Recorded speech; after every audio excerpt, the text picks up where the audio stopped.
I am here to speak on my life. Now, I have lived a long life, and I have much to tell.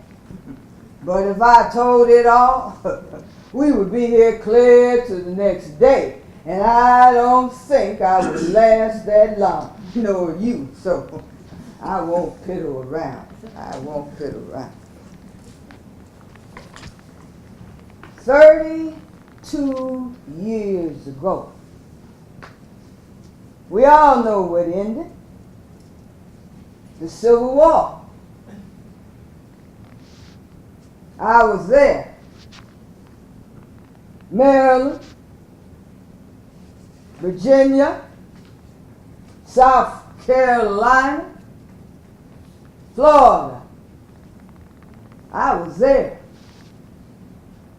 And now my government does not recognize my service in the Civil War. I have become invisible to them. Y'all knows Queen Victoria. She heard of my service.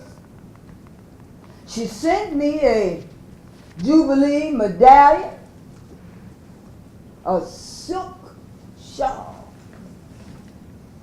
an invitation to her Diamond Jubilee celebration. Now, what does that say? What does that say? Well, right before the war, I arrived in Boston as the guest of the New England Anti-Slavery Society. I gave a speech. On the same platform with my dear friends, Wendell Phillips and William Lloyd Garrison. Now, I was there because I needed to raise funds for my next race. And also there, my friend back there, the suffragettes, they were holding a special meeting. Now, my friends, Mr. Wendell and Mr. Garrison, they compelled me to use not my real name, Harriet Tubman, but to use the name Harriet Garrison. You know why they did that? It was right after John Brown's raid, and they feared for my life. They feared for my life. Now, still there, South Carolina secedes from the Union. Didn't matter at all. I still had a run to make to rescue a woman and her children from Dorchester County, Maryland. Now that woman, she carried the small baby in a body sling. And the other two children, well, they were walking behind, holding on to her skirt. And some men came along with her. And they brought with them a comforter, a blanket. They carried it in a basket. And they had some kindling and pieces of bread and a bottle of laudanum to keep that baby from crying. And we walked all night. Then I found a clearing and laid that old blanket down on that frozen ground way up in the dense thicket. And I went off for it. Got back late. Now passengers, fearing that I'd be followed, so they just crept further into the thicket. Oh, don't worry, don't worry. I found it. I found it. I whistled, and they came out. They came out. I got those folks all the way to St. Catherine, Ontario, Canada, after crossing a suspension bridge over the falls. 10 years I carried folks to freedom. 10 years. I didn't want to stop, but it did. But it did. Oh, I must have brought 70, maybe even close to 90 people to freedom. 13, maybe 15 trips. The last folks I brought, my aged parents. Now, that's another story. Because Mama, she wanted to bring everything in the house. I got them all up there, and that's where I stayed. Stayed there until Mr. Lincoln, he became president of this country. And those rebels fired on Fort Sumter. And I settled in Auburn, New York. Well, that's where I still live, in Auburn, New York. Brought my parents from Canada down. Brother stayed up there for a little bit before they came down. And there I was in Auburn, and I needed some more funds.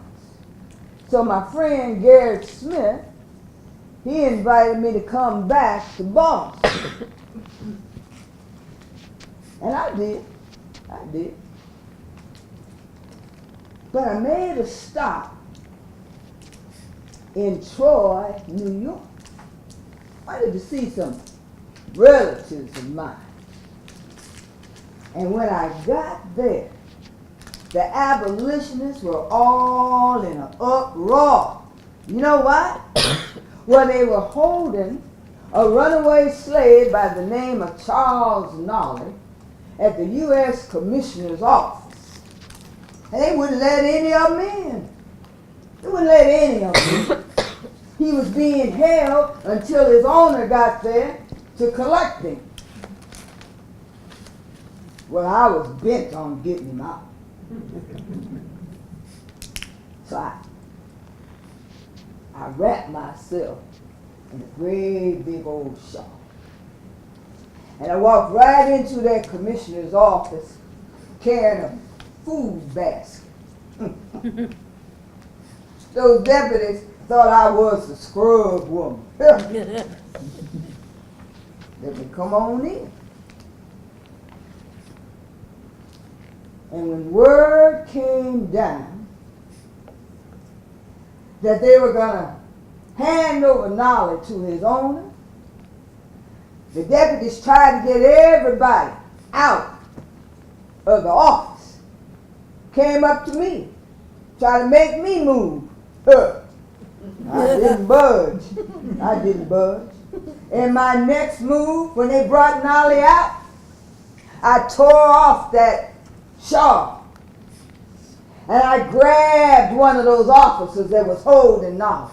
And I took him down, then another. And I snatched Nolly into my hands. Put my arms around him. And I hollered to my folks out there, drag us to the river. Now, this was no easy feat. Time and time again, hit over the head with policemen's clubs. Working my way through the mob, they tore my outer clothes off, pulled my shoes from my feet. But I never let go of the man. Got Nolly outside. Another officer jumped me. I took him down, then another, and I grabbed him by his throat, throttled him, and threw him over my shoulder. And I got Nolly to the river. And he was still in chains, streaming with blood. And I put him off in the skiff. And it took off. Now the plan was to meet Nolly on the other side of the river, because I didn't make it in the skiff with him. But the telegraph got there before we did. And about 300, 400 abolitionists and myself, we got on the ferry. And when Nolly got to the other side of the river, he was seized again.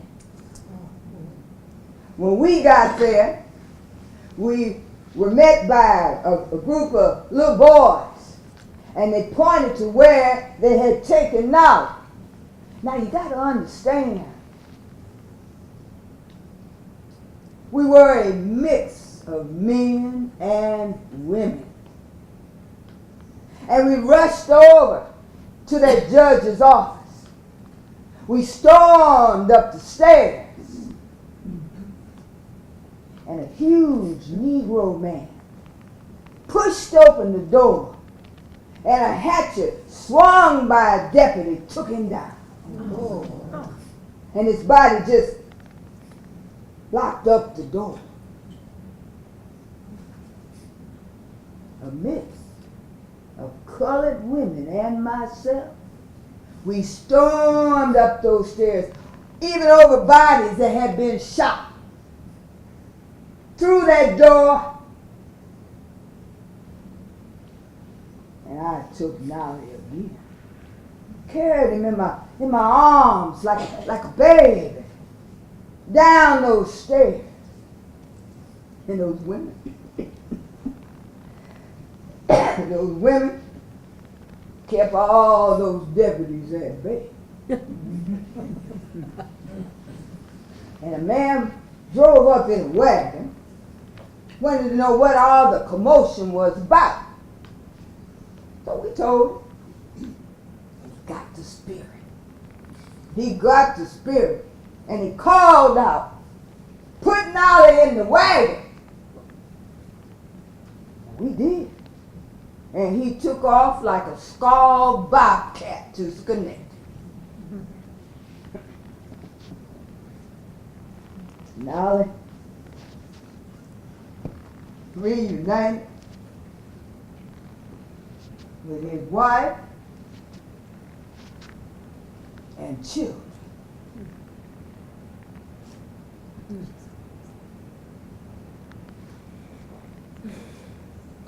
And his children never had to face the lash of a cruel mistress. Unlike me. My childhood, different from most of you. I grew up like a neglected weed, ignorant of liberty, having no experience of it. At 5 years old, my childhood ended. For I was rented out to a woman to work in her house. I was too young to work. I laid on the floor bitterly, crying for my mama and my papa. I had so many chores to do, along with caring for the baby. The baby's so big, about as big as me, I had to sit on the floor to feed it. And then when nighttime came, I had to rock the cradle steady to keep that baby from disturbing the master and the mistress.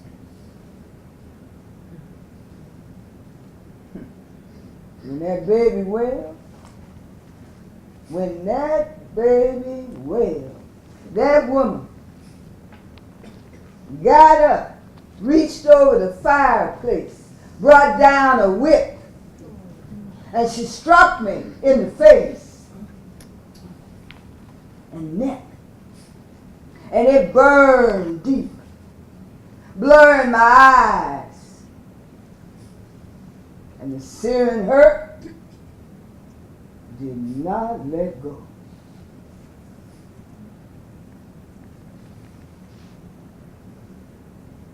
One day, she beat me 5 times before breakfast.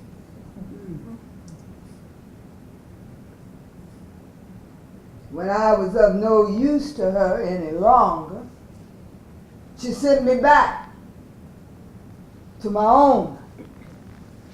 And my mama nursed me back to health, only to be sent out again,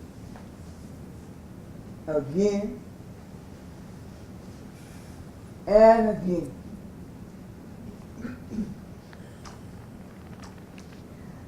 Let me tell you this.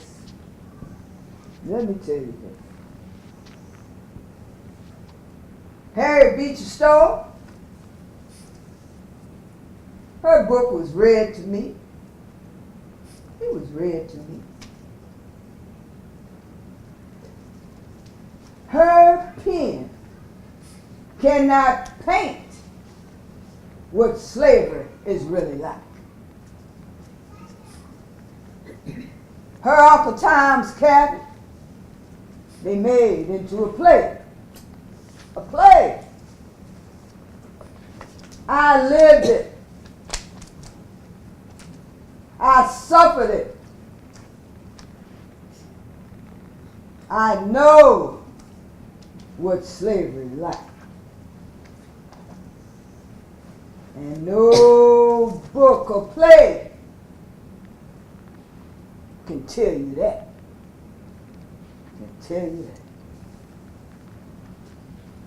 Well,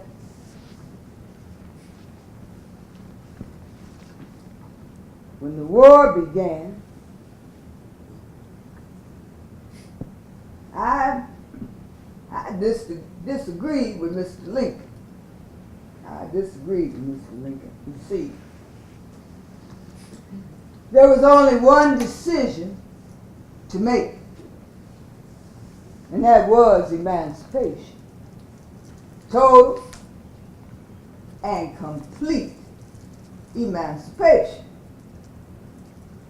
Now, Mr. Lincoln, he was a great man. He dead now, but he was a great man. And at the time, I was a poor Negro woman, and I'm still poor. But I wanted to talk with Mr. Lincoln. I believe that they could send the flower of the young men down south to fight, to die of the ague or the fever. They could send them 1 year, 2 years, 3 years. They could keep on sending them until they get tired of sending them, or till they lose all their young men. No good. I believe the North could not win unless they set the Negroes free. This is what I wanted to tell Mr. Lincoln to his face. It's an old Ashanti proverb. This is what I wanted to tell.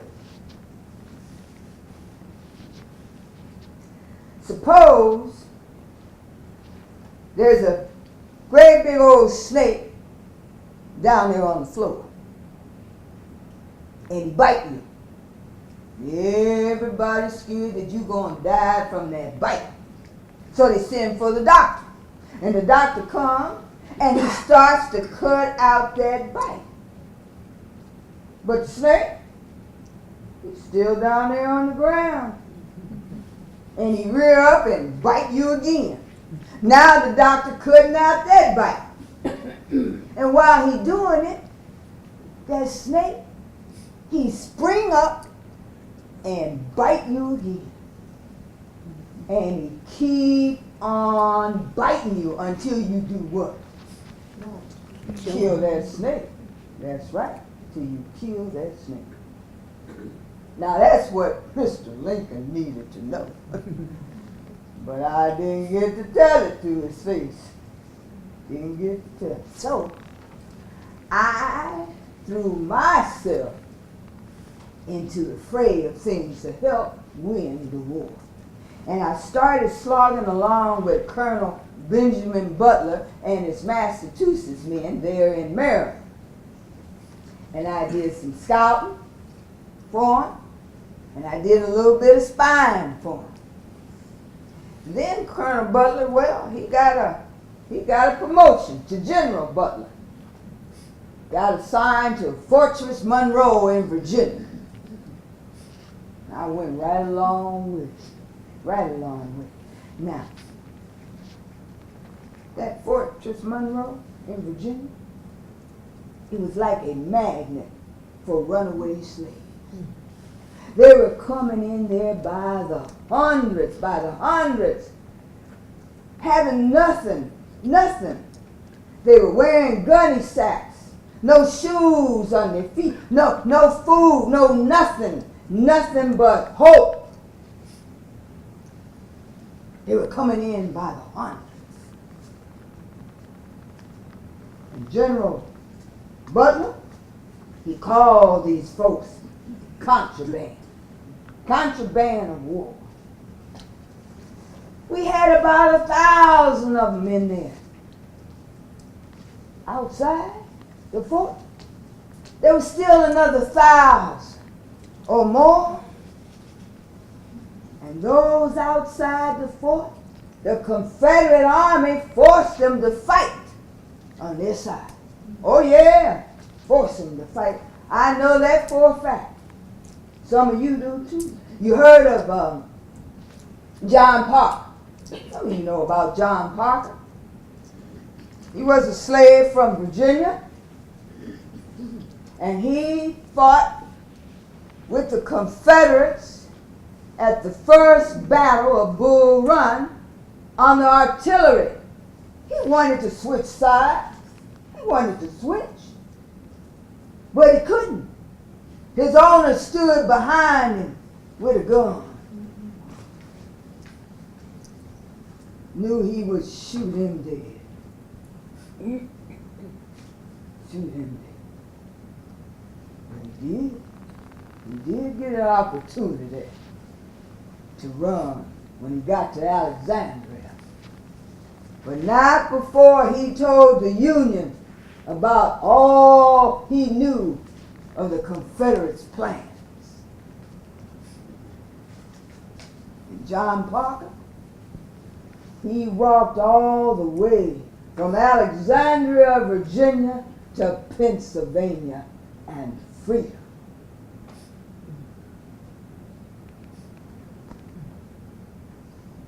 That reminds me, I might have to back up a little bit again. That reminds me, when I first walked to freedom. You see, my owner, Mr. Ed, he died. And before his wife could take over the property, all his debts had to be paid. All or most of his property had to be sold. I was property. I was considered a prime slave. I knew I was going to be sold south.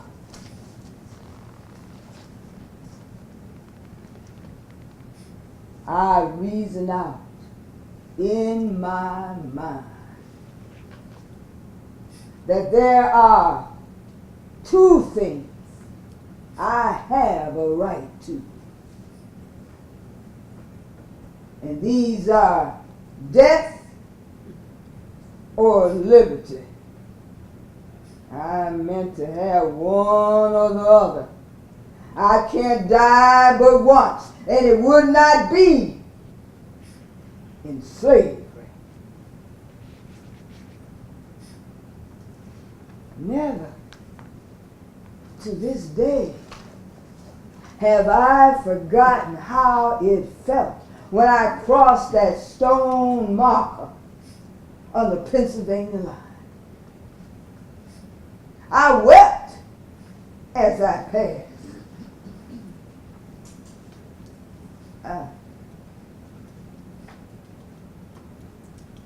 I looked at my hands to see if I was the same person now that I was free. I had crossed the line into freedom. But there was no one there to welcome me to the land of freedom. I was a stranger in a strange land.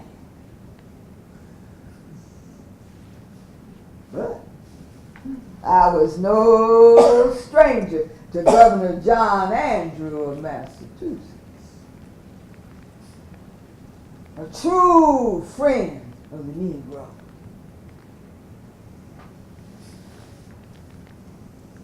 Now, Governor Andrew, he asked me if I would go to South Carolina with a group of Quaker teachers. Now, you know I don't read or write, so you know I was not going to teach.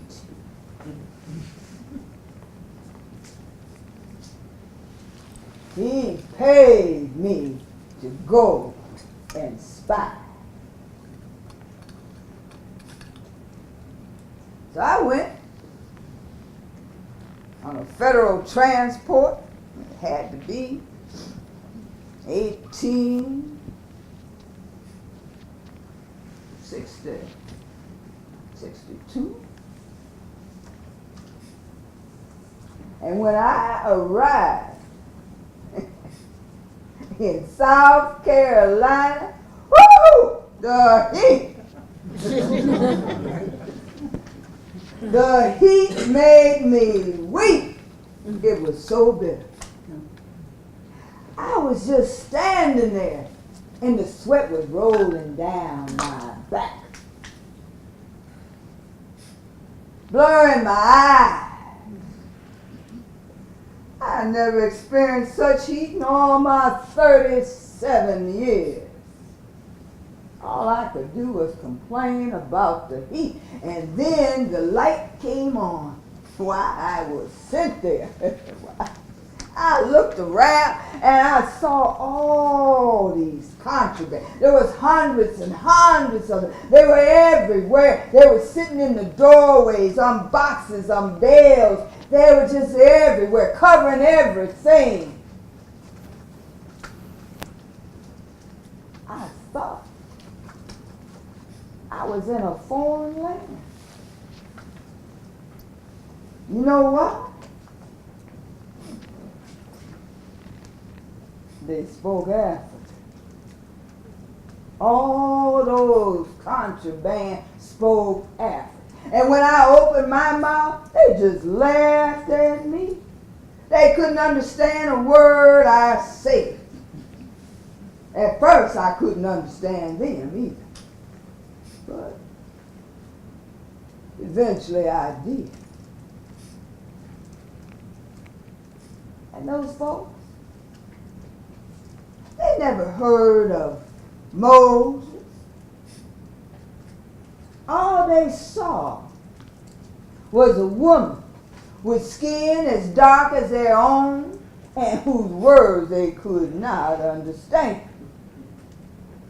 And they were very suspicious of me because I was receiving the army rations just the same as the white teachers were. So you know what? I had to change something. So I stopped getting those rations in the same way that those teachers got. And I started baking pies, making gingerbread. Mm-hmm. And I got some of those contraband men to sell it to the white soldiers. Then I started going out amongst the people, helping them. I showed the women how to wash clothes for the soldiers. Now, I know how to wash clothes, but how to do it for Yankee dollar. I even helped them build a wash house with my own money. With my own money. And I took up the protection of those women. You and I know what can happen in an army camp. The women need to be protected from the brutal lust of some of the men. And that's what I did. And gradually, I won their trust.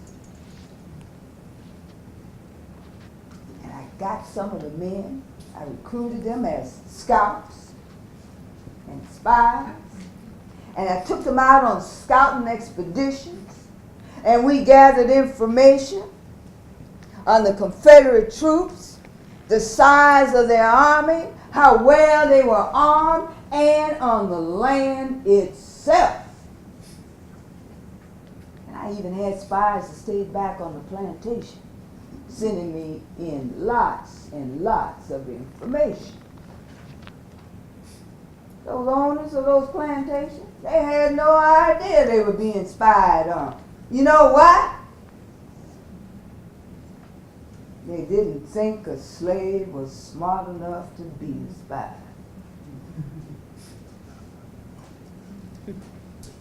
I did a lot of that, and all that information was sent to General Saxton. Now there at the army camp, they had a doctor, Dr. Durant, and he heard about my other skill. A root woman, that's me, a root woman. You see, so many soldiers were dying of the flux. Oh, the flux killed more soldiers than bullets. And he was looking for a cure. That's why he came to me. Now, I knew I could help. I knew I could cure them of that flux. But I had to have the same plants that grew in Maryland if I could find them there in South Carolina. So I went out into the marsh, and I searched until I found water lilies and crane's bill. You know what crane's bill is? Got any root people out here? What's crane's bill? Geranium. Geranium. Mm-hmm. So I took the stem of the water lily and the leaves from the geranium, and I made up a bitter tasting brew. And the first person I gave it to, Dr. Durant. because he was suffering from the flux. Then we found another man that was just about dying from it, gave it to him. He got cured. Then I made up a great big old batch and gave it to all the men suffering from the flux. Not only did I do that, but I would bathe down the soldier. I would get a great big chunk of ice, and I put it in a basin, fill it with water, grab a sponge, and I walk over to the first man. But before I could even sponge him down, I had to swish away the flies. And they just rise up like bees around the hive. Then I would bathe the men down. And by the time I got to the third or fourth man, the heat would have melted the ice and made the water warm, and it would be as clear blood. And I would have to go and get more ice and water, start all over again. And when I came back to where I left off, all the flies would be back on. Those poor souls. Well, news spread of my nursing skills. And I was still there in South Carolina, in Beaufort, when a group came through begging for my services. They were headed to a place called Amelia Island in Florida. Wanted me to come and help out. I couldn't say no, even though the government stopped paying me. I still had to help those people. Didn't matter. And I did what I always did when I didn't have money. I worked. And I earned money in between scouting and spying and nursing. So I went to Florida. And there, I did a lot of scouting. I took care of the folks in the hospital. But I did a lot of scouting. And all the information I gathered was sent back to General Saxton. And he planned the raid on Jacksonville, Florida. And that raid was led by Colonel James Montgomery. While I was there in Florida, I did raids along the St. John's and St. Mary's River, burned a few plantations, brought out some souls, some slaves, and all that information went to General Saxton. Then I received word that General Hunter wanted me back in South Carolina. He asked me to come back and lead a river raid. Now you know, and I know, that a general doesn't ask. But he asked me. He asked me. But I had one condition. I would come back if Colonel James Montgomery was with me. Well, I went back to South Carolina, and the government gave me 3 gunboats, 300 colored soldiers, and Colonel James Montgomery. Now this raid was going to be on the Cumber River. And this river was long, winding, and narrow.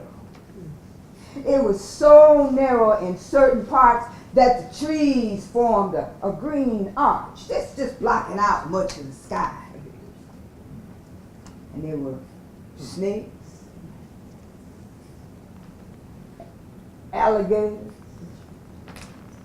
eagles, mosquitoes. Ooh! Mosquitoes were so thick that when I wiped them off my arm, my hand was covered black with them.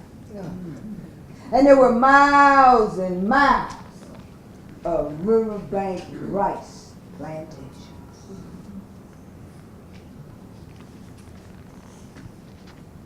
June 1st, 1863.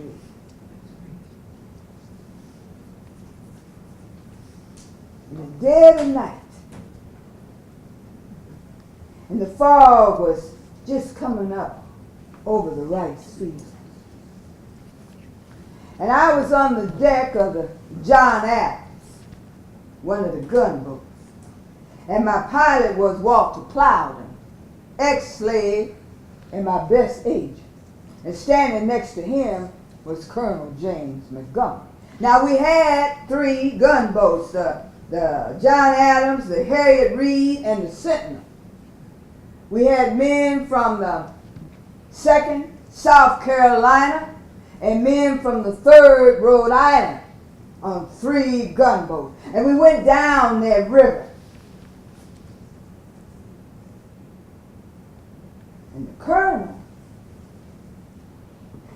he called to his captain to sound their whistles. And the blast just echoed across the rice field. And when the slaves heard it, they were startled at first, so they were out there working and they just stopped whatever they were doing and they took to the woods. Then the colored soldiers got in the rowboats. They rowed out, started calling to the folks, telling them that these were Lincoln's gunboats, come to set them free. Oh, Lord, I never seen such a sight. They all came out of the woods. I can still hear their screams, their shrieks and yells. And right at that moment, the overseers started cracking their whips, calling to the people. Yankee come, see you to Cuba, see you to Cuba, turn around, turn around. And they kept on coming. The overseers waved their pistols, started firing. See you to Cuba, see you to Cuba, turn around, turn around. Run for hide, run for hide. But they kept on coming. People had white blankets on their heads with all the things done up in it. You see women running with the children hanging on to their dresses, hanging around their necks, holding on to them for dear life. But they were all running toward the gunboats. I never seen such a sight. I never seen such a sight. There was a woman I saw. She had a rice pot on her head. It was smoking just like she had taken it from the fire.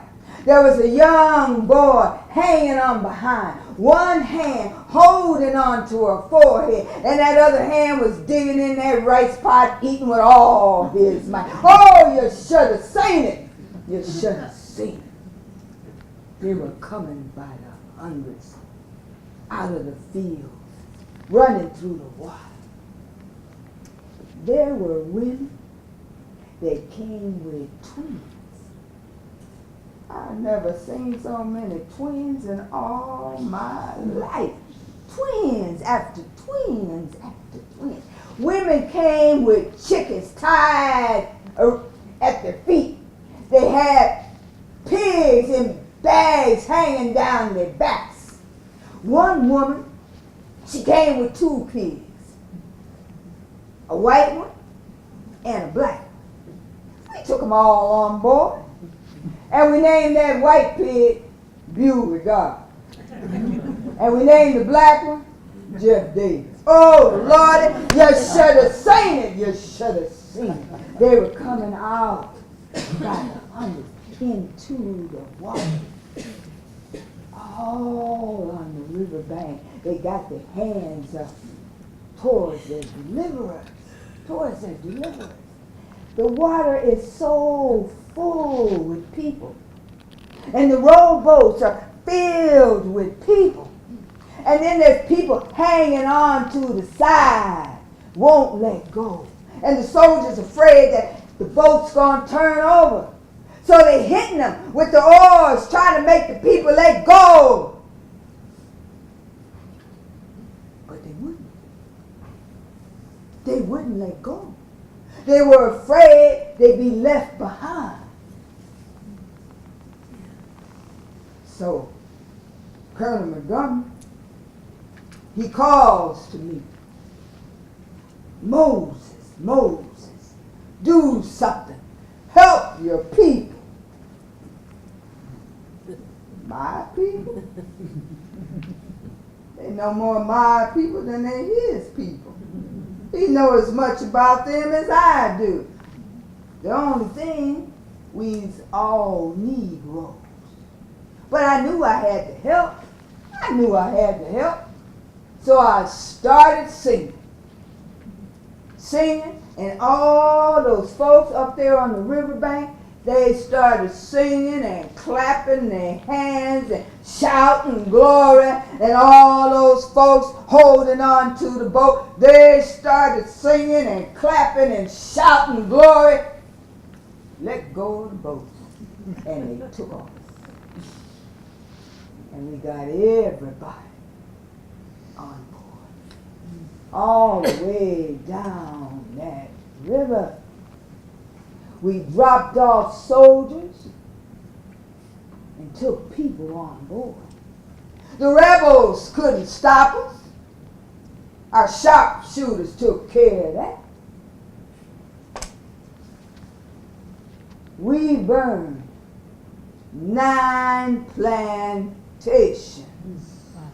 Now, one of my agents told me that he was enslaved on that Henderson plantation. He said they had 3,000 slaves. So he didn't mind burning that one to the ground.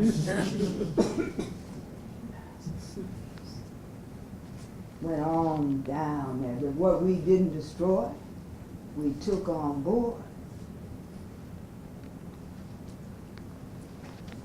There were chickens squawking, pigs squealing, and children screaming as we went down that river. We did not lose a single man. Now, I can't say that for the rest. We held them at bay for over half an hour. We had on board about 750 men, women, and children. We couldn't go into Beaufort that night, so we had to sleep on board. Oh, I did forget something. There was a casualty. When I was out there running, helping all those people get on board the gunboat, I was running in the water and I was carrying 2 pigs, one under each arm. Now, you ever tried to carry some pigs running through some mud? Well, I stepped on my skirt and got stuck in the mud. And by the time I pulled myself out, got on the boat, my skirt was all in shreds. And I made a promise to myself that I would never go on another expedition again wearing a skirt. And I did. Now that was the only casualty of the Come Be Ready, my skirt. But I'm going to tell you this. When I finally did make it back to Auburn, New York, there was a package waiting for me. The dear ladies from Boston sent me some blues. I thanked them for that. I thanked them. And we finally pulled into Beaufort. And the U.S. government put me in charge of all those refugees. They didn't pay me, but I did it for the people.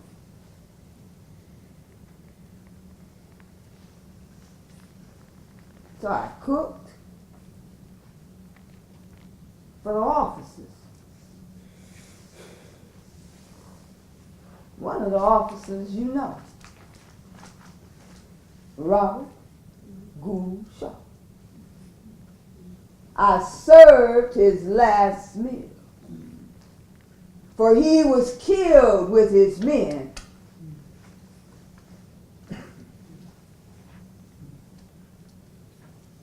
And you know, at Fort Wagner. I was there.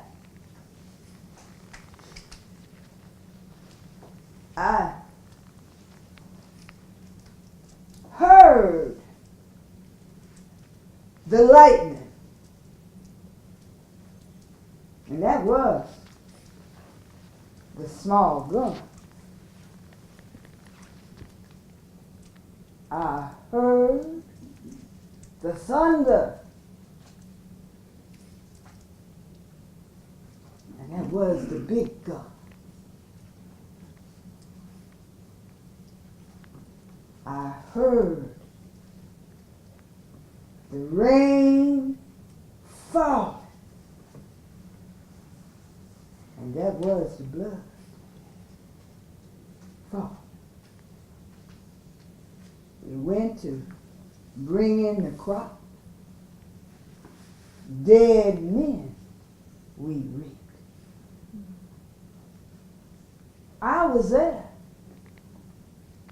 I spied, scouted, fought, and now my government does not recognize my service